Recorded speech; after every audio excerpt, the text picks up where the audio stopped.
The views and content expressed on the Pop Culture Courtroom are provided solely for educational and entertainment purposes and do not constitute legal advice. For any legal matters, please consult with a licensed attorney.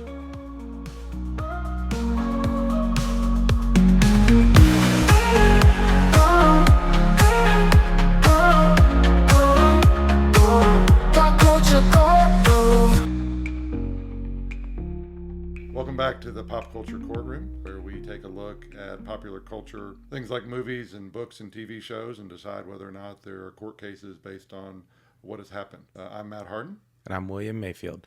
And today we're going to be doing part 2 on Happy Gilmore. I'm going to catch us up a little bit. Happy Gilmore is a movie about a hockey player who falls on hard times, and his grandmother falls on hard times as well. And they are trying to take her house, and he is hoping to raise some money to help her get her house back. He, along the way, discovers he's really good at golf and starts playing on the pro tour and has some success with that. Along the way, he develops a rival, Shooter McGaven, and they ultimately meet each other in this kind of final battle at the tour championship. And Matt's going to tell us a little bit about a scene from the tour championship. Well, let's talk about Shooter McGaven for just a minute. I mean, Shooter McGaven's one of the great movie villains ever, just phenomenal. We do a yearly golf tournament here at Matt Hardin Law, and we have twice had Shooter McGaven do the intro for it, and the guy knocked it out of the park. I mean, he gave us a lot of energy, just did awesome for us. So love Shooter McGaven. So essentially, where we're segueing into what we're going to talk about today, Shooter McGaven does not like that Happy Gilmore is having his success with, being able to hit the driver 400 yards on tour, and he's starting to have a lot of success winning tournaments and getting to where he's getting higher and higher. I don't know if he's winning tournaments, but other than the Waterbury Open, but he's doing better and better every week. So Shooter goes and hires a character who's only identified as Donald to mess with Happy Gilmore, first at a Pro-Am tournament where Happy is paired up with Bob Barker. There's some funny stuff there, and Bob Barker ends up beating up Happy during it, and Happy doesn't play very well. So Happy goes and complains to the tour head at that point and tells them this guy was heckling him, and the tour essentially says they don't care. Well, Happy then goes into the tour championship, does really well. He and Shooter are up at the top of the leaderboard. Shooter gets worried about it, calls Donald to come mess with him again. At that point, Donald comes rolling down in the middle of the round, driving a Volkswagen, or a punch buggy, as my children would call it and be delighted by. But Donald actually hits Happy Gilmore with a car on a fairway in the middle of the round. And for anybody who listened to our first episode, things aren't always as simple as they seem, right? So we obviously know that Donald probably has some liability for what he has done. But again, there's a decent chance that maybe Donald doesn't have the funds to pay off all the damage that he has caused. So we are going to start to look at who else could potentially be at fault. Well, someone who comes to mind with that is Shooter himself. Matt talked about a little bit how Shooter is starting to feel threatened by Happy. This has never been more heightened because despite the fact that Shooter has been a more successful golfer on the tour, and even times when he has won, Happy has gotten more attention from the fans. And really the last thing that Shooter has is that he is still a better golfer than Happy Gilmore. So if Happy beats him, he's really lost everything in his mind. Even at one point in the movie he says, this is Shooter's tour, this is Shooter's time. And so that really heightened his sensitivity. And as a part of that, he was actually the one who initiated Donald doing this. And for a second time in the movie, called him to cause Happy problems. Well, let's talk about car insurance. Most states require some level of car insurance. Both, Tennessee and Kentucky do. In Tennessee, you've got to have a minimum $25,000, $50,000 policy, meaning $25,000 per person up to a maximum of $50,000 per crash. But there's something interesting about insurance policies we should talk about a little bit. Donald hits Happy on purpose. And, every insurance policy is basically a contract of agreement. And if you look within the language of it, it says if you've done something intentionally, meaning Donald hit him on purpose, there's not going to be any insurance coverage.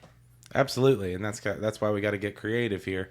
Because if we can't go to Donald's car insurance and we can't go to Donald for this money, where are we going to go? Now, another thing to talk about is, was it just Happy Gilmore that was injured here? It was not just Happy Gilmore. He hits him, he goes on, he hits some scaffolding that ends up playing a big part in the last scene of the movie. There's several people that are within the scaffolding setting up with the television crew. They're diving out of the way. They get hurt. The thing catches on fire after this, and Donald, runs off screaming into the woods. Then subsequently to that, we get several people that climb up the scaffolding to see the last shot of the tournament. Shooter's gone off into the woods, manages to get back from par. Happy's got a birdie to try to win the championship right then, or to tie up the par and go into a playoff. Scaffolding falls down. These people have climbed up it.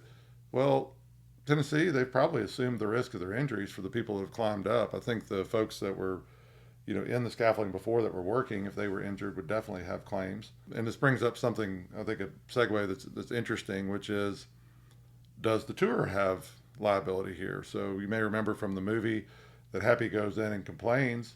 He complains to the commissioner, and the commissioner says he doesn't care. Well, he's given the PGA Tour the notice that this person is essentially stalking him and bothering him doing it, and that's the exact person that comes back after the PGA takes no actions to protect their professional golfer at the tournament. It's a really good point. So in premises liability cases, there's two. This case is first starts off as a car wreck case, but with the second part you were talking about, becomes a bit of a premises liability case when the scaffolding falls down. And you look at, did the potentially liable party have notice of the defect? Well, in this case, the tour definitely had notice of the fact that this Donald was someone who was prone to doing things like this. But I think the notice analysis comes into effect on the scaffolding situation too. Anyone who saw that car wreck, anyone who saw the car go into the scaffolding, should have been on notice that that scaffolding is not in a good spot. And it certainly could fall down and they need to stay away from it. But the tour was on notice of that too, and they should have put something around that, maybe some tape or a warning, just like you'll see in a supermarket, wet floor. And I think they should have put some sort of notice up once they saw that, which would have deterred people from climbing. Well, and one of the things about this movie where they've given some artistic license is they essentially say you got to play the ball as it lies. There's Shooter had to hit a ball after missed the giant guy from the James Bond movies, Mr. Larson's foot, to set up and be able to get his his par there in the last hole. The scaffolding falls down in front of Happy, and they're telling him he has to play it as a lie. Did you see any other unusual things as a former golfer that you saw in this film as to the golf itself? Well, I certainly did. Touching on those two, there are many situations where you don't play the ball as it lies. It can be on the cart path. It can be in the middle of the lake. Of course, Happy Gilmore, when his ball was in the middle of the lake, he went and fetched it from an alligator's mouth. Uncommon, to say the least. But there are lots of situations, and the tour recently has kind of had some situations where people take this relief when man-made objects are potentially in the way in between their ball and the hole. And some tour players have taken some liberties with that maybe everyone doesn't agree with, but clearly in this situation, that's the case. As a golfer, the biggest egregious miss, and I think they were doing it intentionally for comedic effect, was when Happy's getting frustrated late in the tournament. It looks like the tournament's getting away from him. He's dealing with this injury from the Volkswagen, and he takes 5 or 6 swipes at a ball. It goes nowhere. Then the ball goes in the water. So at minimum, he's hitting his 7th or 8th shot. He probably hits that up there and maybe makes a 10 or 11. I mean, that's really truly the best score he could have made. Well, the highest par of any course that they would be playing is a par 5. So at minimum, that would be 6 over par. Well, they cut right to the scoreboard and he gets a bogey. And I think it's meant to be comedic, but it's obviously not based in reality. Well, not only that, they take this play with the lie thing even farther. I mean, Chubbs Peterson, Happy's golf coach, lost his hand because he was retrieving a ball from an alligator's mouth. And I think it just happened that, Happy being maybe a little tougher because he played hockey, does a wrestling move on the alligator, knocks out the clearly very, very fake alligator they have that's in the pond with him, and gets the ball back. Well, it's hard. One debate that we might have for a future podcast that we're going to do, was that alligator more fake, or was Baxter from Anchorman that was kicked off the bridge more fake? I'm going to say it's Baxter from Anchorman, but I digress. I don't know. The alligator is clearly like a blown up float. At least the Baxter's looks like it's a stuffed animal.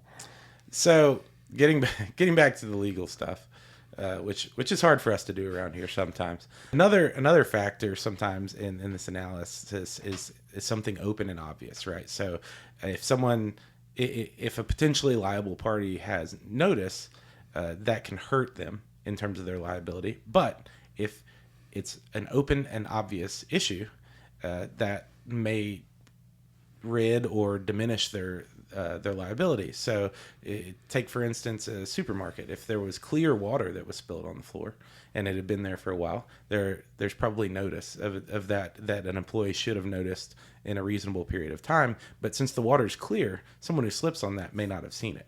However, if it was like red fruit punch and it's just sitting there and anyone should have been able to see it, that probably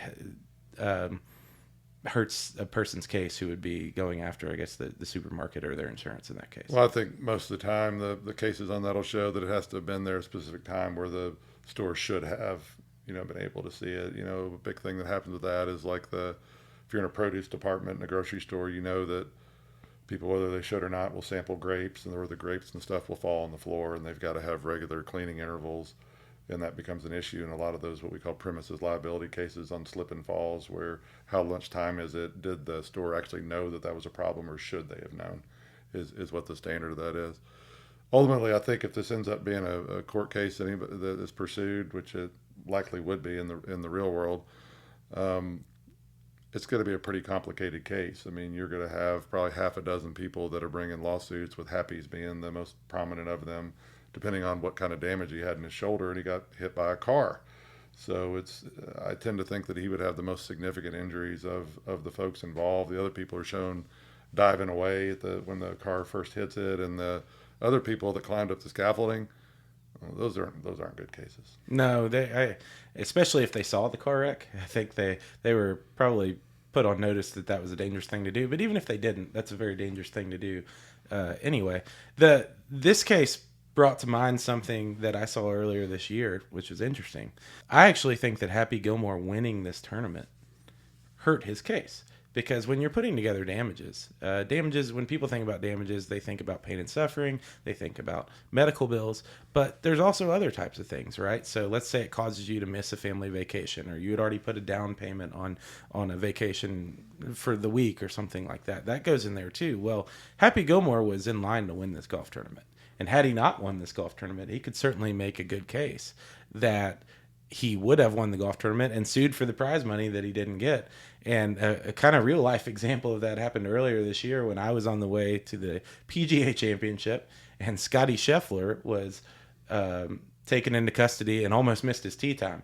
Scotty Scheffler is a famously nice guy. He's probably truly the last guy on tour that you would expect to be involved in something like that. So I start digging into it, and there had been a really unfortunate incident early that morning where someone who was either working or volunteering for the tournament had been hit by a car and passed away as a result of their injuries, and that had caused an enormous amount of issues with traffic and things of that nature. They actually showed some videos of some famous players like Cameron Young and I think Tommy Fleetwood walking to the course, and so it was a really difficult situation where the tournament was trying to get the players in and get people in.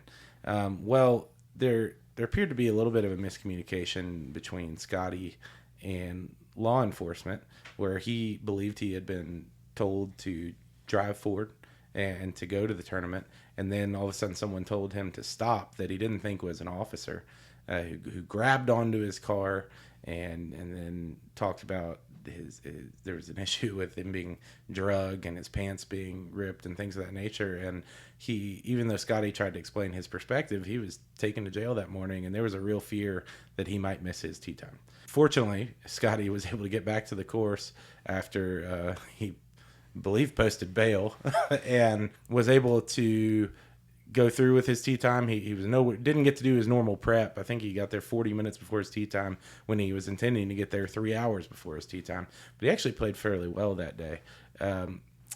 Actually, the hat from that round that he shot after that sold this week for over $2,000. I actually have so the fans were really supportive of Scotty, and I have a picture with someone on the grounds that day from only 5 hours after this happened, where it says "Free Scotty." So they got this shirts printed really quickly. And ultimately, they dropped the charges, and it's all done at this point. He ended up finishing 8th. It's professional golf, so there's no guarantees that you're ever going to win. But he has won more than about anybody other than Tiger Woods recently, and he certainly could make a case that, but for what was likely or potentially a wrongful arrest, he would have won more money. Yeah, Scotty Scheffler is one of the most likable, decent human beings from what I've observed around these days. And frankly, if it's a questionable case like that, given who he is, it's probably not one I'd pursue if I was him either. Yeah, it didn't make sense for him, but it certainly brought up an interesting kind of legal hypothetical. So if you have this case, Matt, what's your strategy, and where are you trying to put the focus on the blame? I make it about the PGA Tour, and I make it about Shooter. Shooter's the villain in it. I mean, we like him because he's awesome. I mean, the everything he does. But in real life, how would people play that? You know, you've got him over here giving one face to one side, and then you find out that he's not the guy that say, "Oh, I've got to be here because something in the water makes me want to come back here all the time." He's really the villain, and I think people would not like that at all. So the PGA portion of it, I mean, it's Shooter's tour. Shooter's clearly made a lot of money being a golfer on that tour. The PGA has borderline limitless pockets.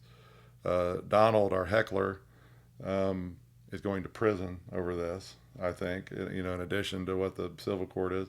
Shooter's got to get cited with some civil stuff as well, or some criminal things as well with what he did.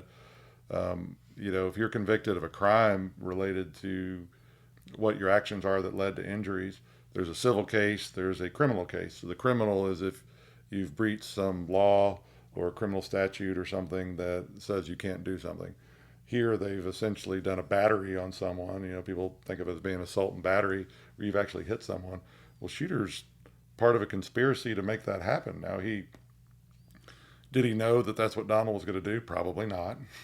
He thought he was probably just going to mess with him a little bit, but because he was involved with the planning of it, I think he's going to end up being responsible for it too. So I think Donald goes to jail.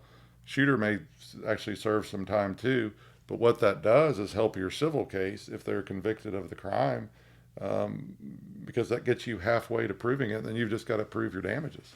And the word that comes to mind on that for me is negligence per se, and that's correct. That's a legal.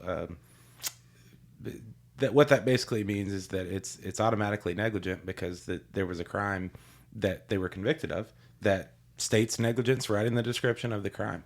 I tend to agree with you, which I know I hate to do, but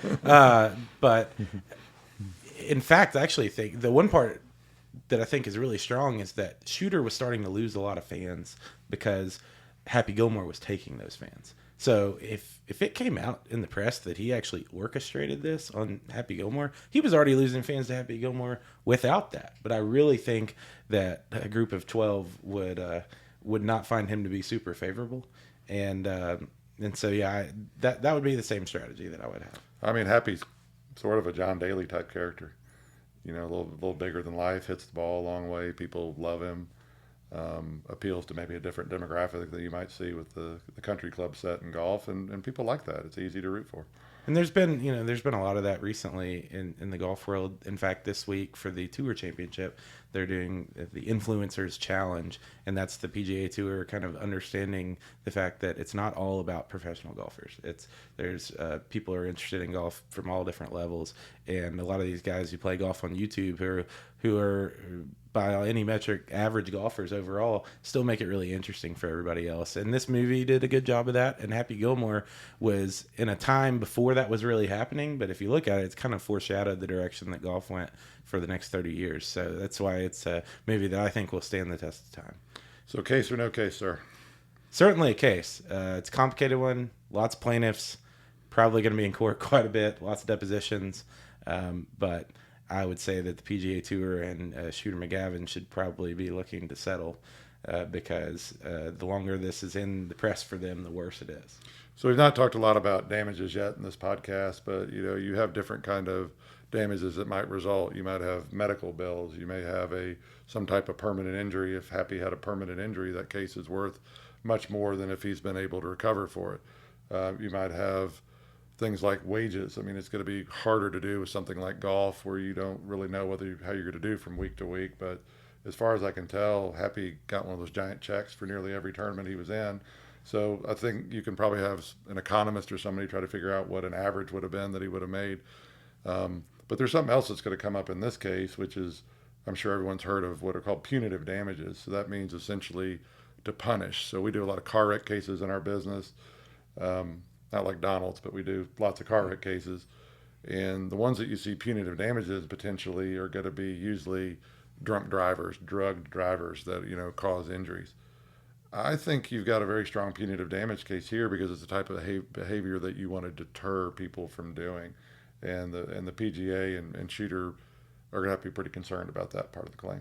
Absolutely. On our end, something that we look out for, it's actually unfortunate that this was an intentional act because it like you talked about earlier, kind of takes the car insurance out of it. But it being an intentional act kind of puts it over that egregious line where it kind of gets us into talking about punitive damage. So I would agree with that. Another factor in analyzing the damages is that Happy Gilmore is a young guy, and he's I think he's around 25 in this movie, and presumably his golf career and has probably got another 20 years of making pretty good money. And like you said, The Economist, it would be a different story if he was towards the end of his career and likely probably wasn't going to make much more money. But this claim is going to be worth a lot of money if for some reason he's unable to continue his career as a professional golfer. So I would say this. I don't know that the car insurance portion of this case matters that much because you have two massively big pockets on the other side, including the PGA Tour.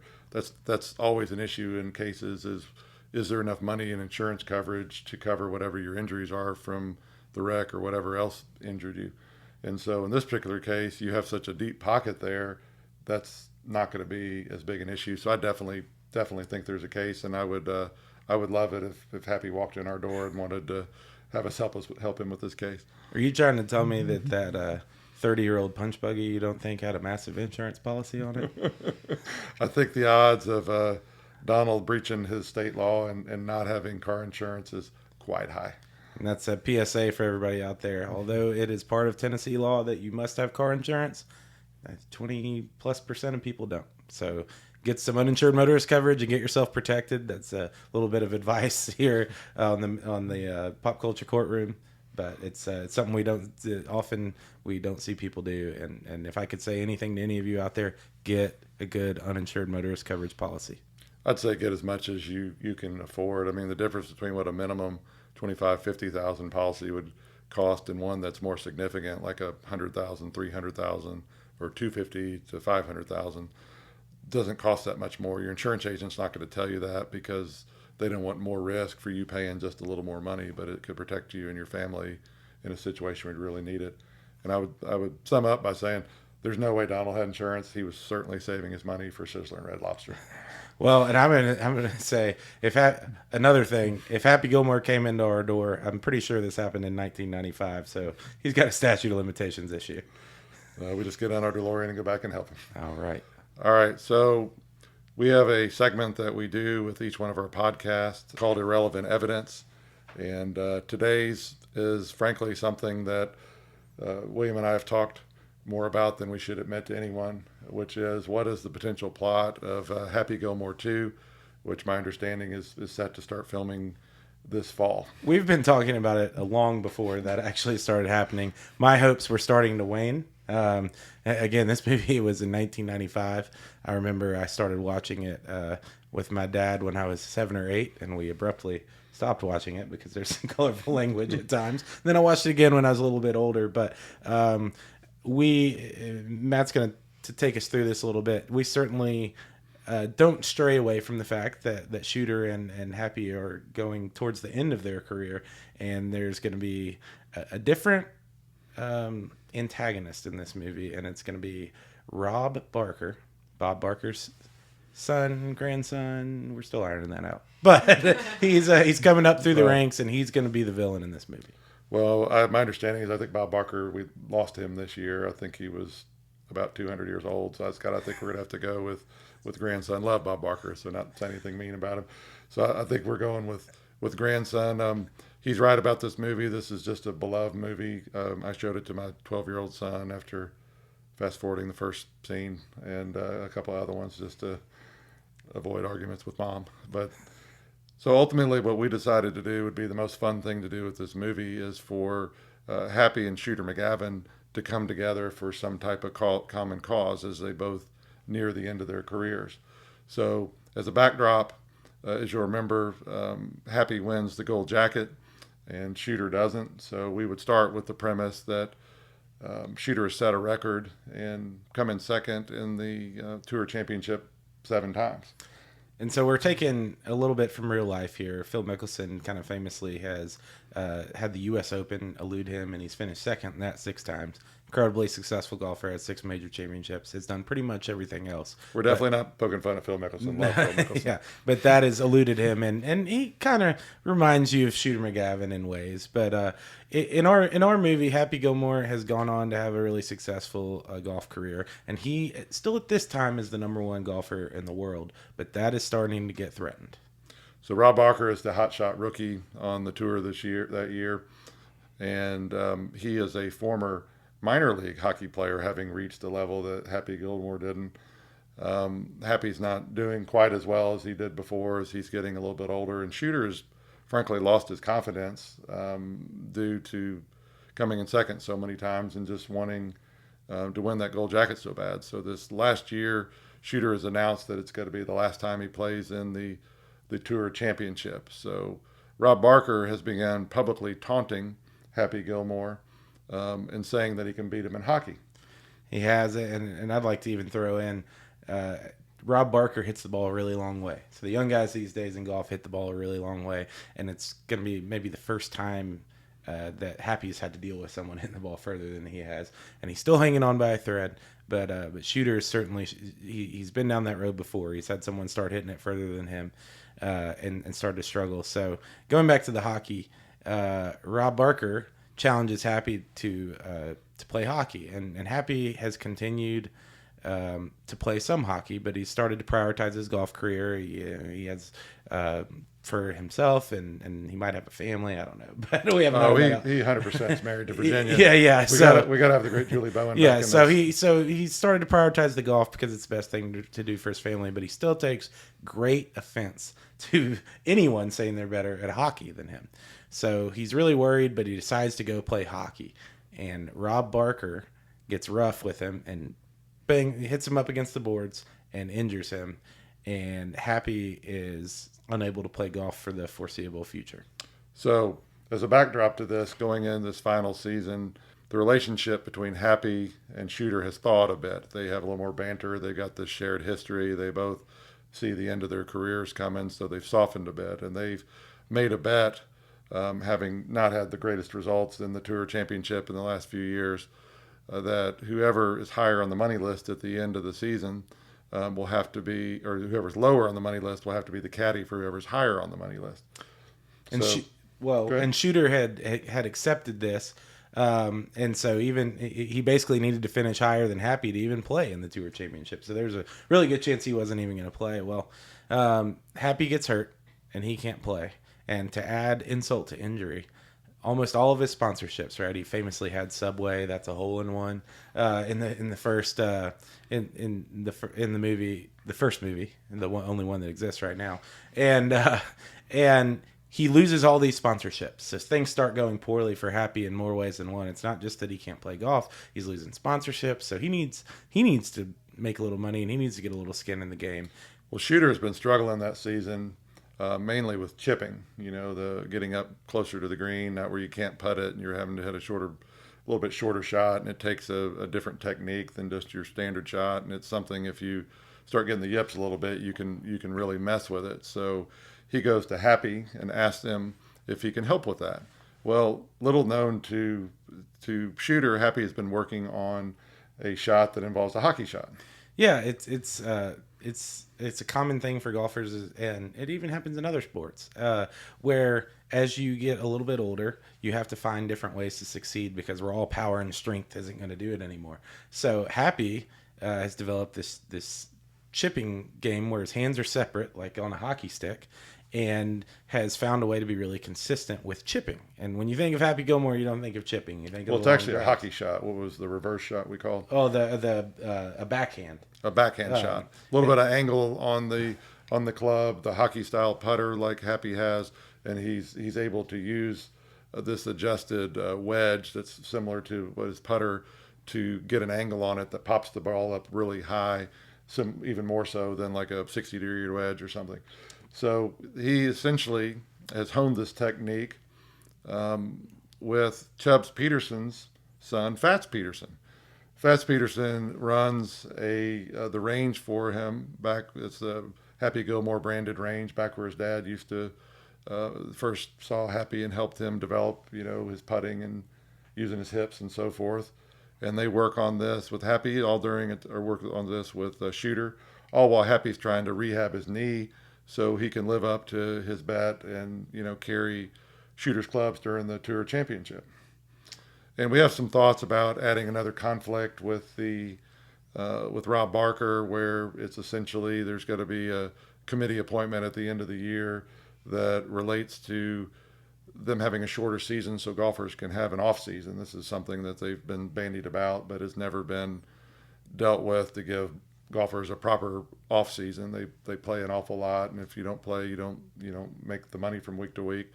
Well, Rob's on the other side of this. He wants the purses to go up, and it's a conflict that goes throughout the movie. So we have a lot of nod to current events. I mean, the chippy-ups is something that Tiger Woods got in his comeback, and he eventually got through those. And then Tiger and Phil started to come together toward when they got a little older in their career, and Arnold Palmer and Jack Nicklaus really came together as they got a little bit older in their career. And what you like to see as a golf fan is that the game brings people together. And that really starts to the pros tend to do that as they get a little bit older. I forgot about a fun detail.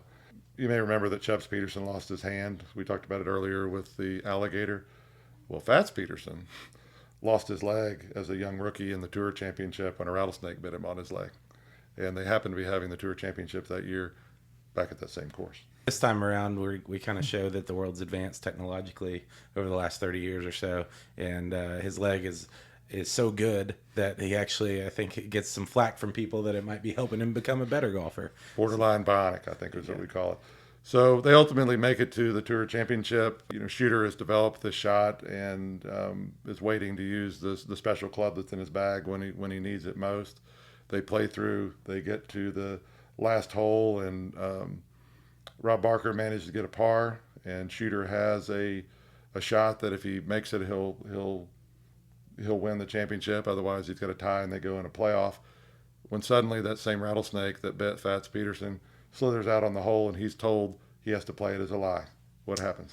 Well, I think it'd be a really good callback for Happy, the caddy, at that point to say, Shooter, I think you should use a 5-iron here.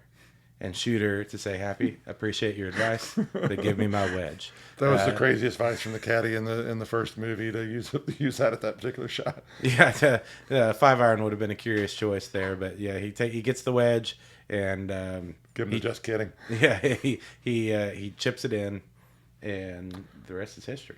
The rest is history. He wins his gold jacket, and the movie ends with showing the happy place with Grandmom up there with Chubbs and the alligator. We haven't made it to Happy Gilmore 3 yet. Sorry, I forgot Abraham Lincoln. We both love this movie. We appreciate y'all listening to us today, and look forward to seeing you on the next Pop Culture Courtroom. Thanks, guys. The Pop Culture Courtroom is, as always, sponsored by Matt Hardin Law. We are a personal injury law firm who practices throughout Tennessee and Kentucky. If you have an issue such as a car wreck or other injury that you need a lawyer's help with, please give us a call or take a look at our website, and we'll follow up with you. Our website can be found at matthardinlaw.com or call 1-800-777-MATT.